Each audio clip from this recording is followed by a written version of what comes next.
আজকে একটা অত্যন্ত আনন্দের দিন যে আমাদের দক্ষিণ ঢাকা সিটি কর্পোরেশনের প্রশাসক মহোদয় তিনি একটি নতুন আন্দোলন শুরু করতে যাচ্ছেন।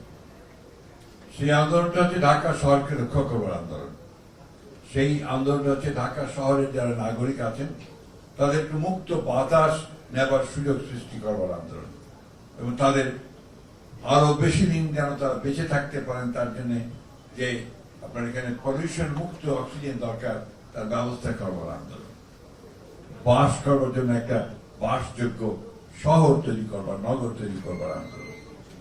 নিঃসন্দেহে এই আন্দোলন আমাদের নগরবাসীকে আলোড়িত করবে বলে আমার বিশ্বাস।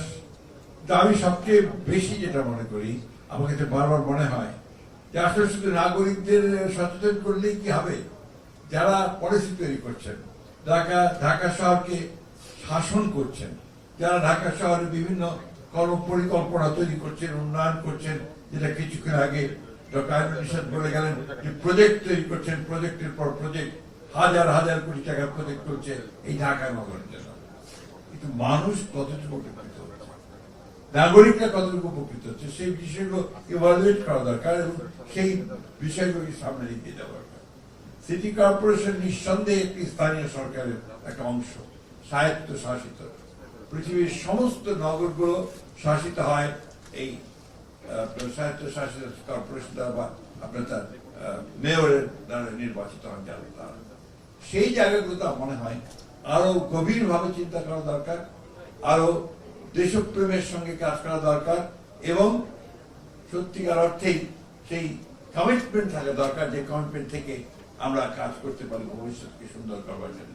আমি কথা এখন আর বাড়াচ্ছি না, বক্তৃতা আর পরে দেওয়ার সুযোগ থাকবে না। না, সুযোগ না, আমার দরকার নেই, কারণ আমি তাড়াতাড়ি যেতে চাই না। আমার কথাটা আমি বারবার বলেছি, যেখানে আসলে ঢাকা মহানগর তা আমাদের, যেটা সবাই বলেছেন, যেটা আসলে আমাদের বাস করার জায়গা। কিন্তু আজকাল আমার নিজেরই মনে হয় যে আমি ঢাকা শহরে থাকবো না, আমি আমার দেশের যে শহর সেই শহরে গিয়ে থাকবো। কারণটা হচ্ছে যে এটা বাসযোগ্য মনে হয় না। আপনার বেরোলেই যে আপনার ঘর থেকে বেরোলেই যে আপনার নিঃশ্বাস নেওয়া যে অক্সিজেনটা যেটা আসে সেটা পলিউটেড। আপনার একটা হাসপাতালে যাবেন, সেখানে একেবারে হাসপাতালের মধ্যে যদি পাবলিক হসপিটাল হয় সেখানে ঢোকাই যাবে না। প্রত্যেকটি প্রতিষ্ঠান এখানে আপনার ধ্বংসের দিকে চলে যাচ্ছে। সেই বিষয়ে যদি আমরা যদি বেরোতে না পারি, সেই প্রতিষ্ঠানকে যদি সামনের দিকে আনতে না পারি, তাহলে এতক্ষণ আমাদের তোয়ার সাহেব যে সমস্ত স্বপ্নের কথা বললেন, স্বপ্নেই মনে হয় এখানে গেল। কারণ আমরা আসলেও কি আপনারা সেই মুক্ত বাতাস নিতে পারবো? আমি যখন কলেজে পড়ি, ঢাকা কলেজে, তখন আমরা প্রায় ঘুরে বেড়ানোর জন্য, এখন সেই বুড়িগঙ্গার কাছেও যাওয়া যায় না, এত পলিউটেড, এত দুর্গন্ধ। এবং আমার কাছে মনে হয় যে ঢাকা শহরের সব রোগগুলোর মূলে বোধহয় এই বুড়িগঙ্গার পানি। আপনি তো আগেও একই অবস্থা, আপনার শীতলক্ষা তো প্রায় একই অবস্থা শুরু হয়েছে। তাহলে ঢাকা শহরের নাগরিকরা যাবেন কোথায়? এই জন্যই যে উদ্যোগ নিয়েছেন, এই উদ্যোগের সঙ্গে কিন্তু একই সঙ্গে সঙ্গে আপনাকে, যেটাকে আমরা বলি যে আপনার কাঠামোগত পরিবর্তনগুলোকে আরো পরিকল্পনা মাফিক হতে হবে, পরিকল্পনা সঠিক নিতে হবে। যে কথাটা কিছুক্ষণ আগে আমাদের আইনুল নিশাত বলে গেলেন, প্রজেক্ট শেষ তো সব শেষ, সেটা যেন না হয়। কিছুদিন আগেই আপনার কিছুদিন আগে আমাদের একটা আপনার ক্যাবিনেট মিটিং এর মধ্যে ঢাকা শহরের পানি নিয়ে আলোচনা হচ্ছে। আমাদের এখানে ওয়াসার এমডি সাহেব বসে আছেন সামনে। ঢাকা শহরের পানি খুব ভয়াবহ। আপনার কিন্তু হচ্ছে যে কিছু পানি আছে, মানে একটা বিরাট অংশ সেটা আপনার সেবনযোগ্য নয়। আরেকটা হচ্ছে যে পানির যে ভূতল যে আপনার ডিপ টিউবওয়েলগুলো কজন 1000 মিটার নিচে চলে গেছে, যেটার জন্য ঢাকার জন্য একটা ভয়াবহ বিপদ নিয়ে আসছে। যে কোনোদিন যদি আপনার কোনো দুর্ঘটনা ঘটে, অর্থাৎ ভূমিকম্প কিছু, ঢাকা শহর তলিয়ে যাবে। তো তাহলে আমাদেরকে সেই ব্যবস্থাগুলো তো করতে হবে ঢাকা শহরে। আমাদের নদীগুলোকে তো বিশুদ্ধ করার চেষ্টা করতে হবে। অথচ এত প্রজেক্ট হয়, এই বুড়িগঙ্গাকে পলিউশন মুক্ত করবার কোনো প্রজেক্ট তৈরি হয় না। আমি এই কথাটা বারবার করে বলছি, আমি আবারও বলছি, আমি চেষ্টা করব যে এই বিষয়ে আমরা কি করতে পারি, সেই বিষয়ে আলোচনা করে আমরা বুড়িগঙ্গাকে ঠিক করতে পারি কিনা। আমরা তুরাগকে ঠিক করতে পারি কিনা, আমাদের বড় নদীকে ঠিক করতে পারি কিনা, সেই বিষয়গুলো আমাদেরকে দেখতে হবে। আমাদের কষ্ট হয় যারা আমরা, যেটা কিছুক্ষণ আগে বলে যে আমি আসলে 1963 সাল থেকে কলেজে পড়াশোনা, ঢাকা কলেজে পড়তে এসেছি। তখন যে ঢাকা শহর ছিল, সেই ঢাকা শহর আর ঢাকা শহরে আকার আসার পথা স্বাভাবিক।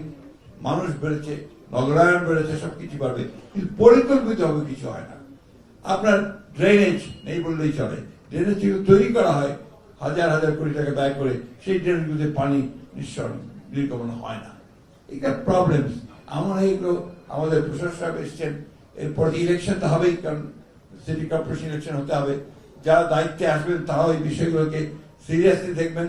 আমি এইটুকু বলতে পারি যে আমাদের মন্ত্রণালয় থেকে আমরা এটাকে অত্যন্ত গুরুত্বের সঙ্গে আমরা দেখতে চাই, এবং আমরা চাই যে আমাদেরকে প্রশাসক সাহেব যে উদ্যোগ নিয়েছেন তার মাধ্যমে আমরা আমাদেরকে পরামর্শগুলো দেবেন যে আমরা সরকারের তরফ থেকে কি কি ব্যবস্থা গ্রহণ করতে পারি, যে ব্যবস্থাগুলো আপনাদেরকে সত্যিকার অর্থেই ঢাকা শহরে একজন নাগরিক হিসেবে প্রাণ খুলে নিঃশ্বাস নেওয়া যাবে।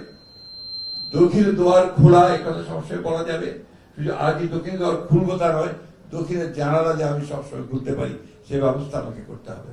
আমরা বিশ্বাস করি, যদি যে কথাটা বলেছেন যে আমি ভালো হলে সব ভালো, সবসময় সেটা না হলেও বিশ্বাস করি যে আমি চেষ্টা করি তাহলে কিছুটা হলেও ভালো করতে পারবো। সেই চেষ্টা আমাদের থাকতে হবে, এবং আমি আশা করব যে ভবিষ্যতে যে কাজটা তারা শুরু করেছেন সেটা সুন্দরভাবে শেষ করতে পারবেন, এবং জনগণের মধ্যে শুধু একটা আন্দোলনের মধ্য দিয়ে তাকে একটা জায়গায় পৌঁছে দেওয়া সেটা নয়, একই সঙ্গে এটাকে বাস্তবায়িত করবার জন্য কাজগুলো আপনারা গ্রহণ করবেন। আপনাদের সকলকে ধন্যবাদ।